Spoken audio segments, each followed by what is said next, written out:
परमात्मा की शरण में रहेंगे, मर्यादित रहेंगे, काल का कोई अटैक आप पर नहीं होगा, ना आपके परिवार पर होगा, ना किसी धन संपत्ति व्यवसाय पर होगा। ये सत्कर मान लेना। हम मर्यादा को हल्के में ले लेते हैं और ये हमारे विनाश का कारण होता है। गलती हम करते हैं, कोई काल का ऐसा अटैक आने का समय हो गया और वो नुकसान हो गया, तो भक्ति और छोड़ देते हैं, होगा सर्वनाश। भक्ति छोड़ दी, भगवान की शरण छोड़ दी, फिर और कहाँ ठिकाना रहेगा? कटी पतंग हो गई।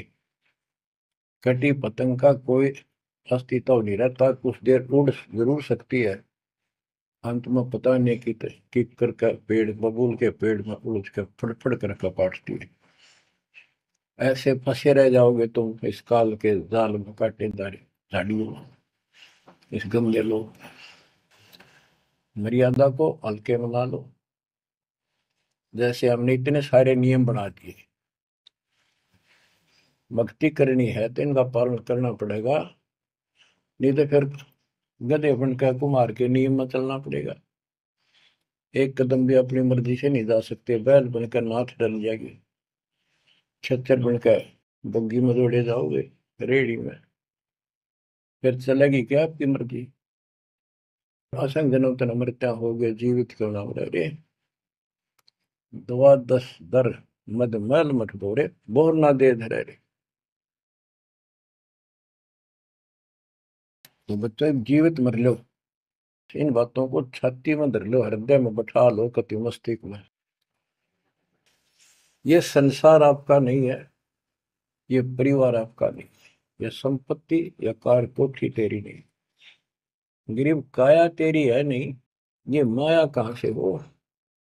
चरण कमल में ध्यान रख, इन दोनों को खो, इनको भूल जा, अपने गुरु जी के चरणों में ध्यान रख, उनके बताए दिशा निर्देश के आदेश से आधार से अपना जीवन निर्वाह कर। बच्चों आंख खोल लो, बार बार ये बातें बताई जाती हैं। ये मर्यादा जो परमात्मा की दो दास बताता है, इसको लक्ष्मण रेखा समझ लेना। इस लक्ष्मण रेखा के अंदर ये नहीं आ सकेगा, इससे बाहर जाओगे तो मार तुम आप खाओगे। तो परमात्मा कहते हैं, जब लग हंसा हमरी आना, और काल लगे नी तेरा बाणा।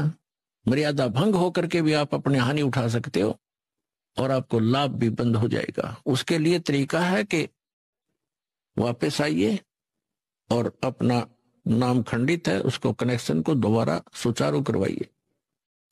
और किस प्रकार आपकी भक्ति नष्ट होती है वो भी जानकारी दी है, और कैसे सुरक्षित रहेगी। जैसे माता गर्भ को राखे यत्न बनाए, ठेस लगे तो छन होवे, तेरी ऐसे भक्ति जावे। पुणात्मा, जब आपको इस भक्ति की कीमत का पता चलेगा, जैसे किसी बहन को गर्भ रहा हो माँ को, और फिर उसको पता है उसको कैसे रात को भी चिंता रहती है कि कहीं मेरा बालक, मेरा बच्चा खराब ना हो जा, ऊंचे नीचे में पैर ना रखा जा, रात में करवट लेते समय भी एकदम उड़क कर पड़ेगी कि जब बच्चे का दाब ना गिरगी हो, तब वो गर्भ रूपी लाल को वो सफल करती है। इसी प्रकार परमात्मा बताते हैं, जैसे माता गर्भ को रखे यत्न बना, और ठेस लगे तो वो खराब हो जा, तेरी ऐसे भक्ति न सावे। तो इस भक्ति के अंदर आपने मर्यादा गढ़नी जरूरी है। तो अब आपको मर्यादित रहना पड़ेगा, और मर्यादा में रहते हुए या भक्ति करते रहो आखिरी सांस तक। आप तो जहाज में जाओगे, आपके आने वाली पीढ़ियां भी सीधे सतलोक आएंगे। बच्चों विश्वास रखो, मैं कोई मांगने खाने वाला नहीं हूं, ना था, ना कोई स्वार्थ दास का। 27 साल तक लगातार हो गए, आज तक सुख का सांस नहीं ले लिया, और ना मैं लेना चाहता। भगवान सुख तो वहां है, सुख किसने कहा? अपनी किस्मत सराया करो, ये परमात्मा हम पर कैसे दया हुई। हम पापियों, हम तक कभी भूले पड़े थे, कख भी नहीं पता था, अनमोल जीवन आपका नष्ट हो रहा था।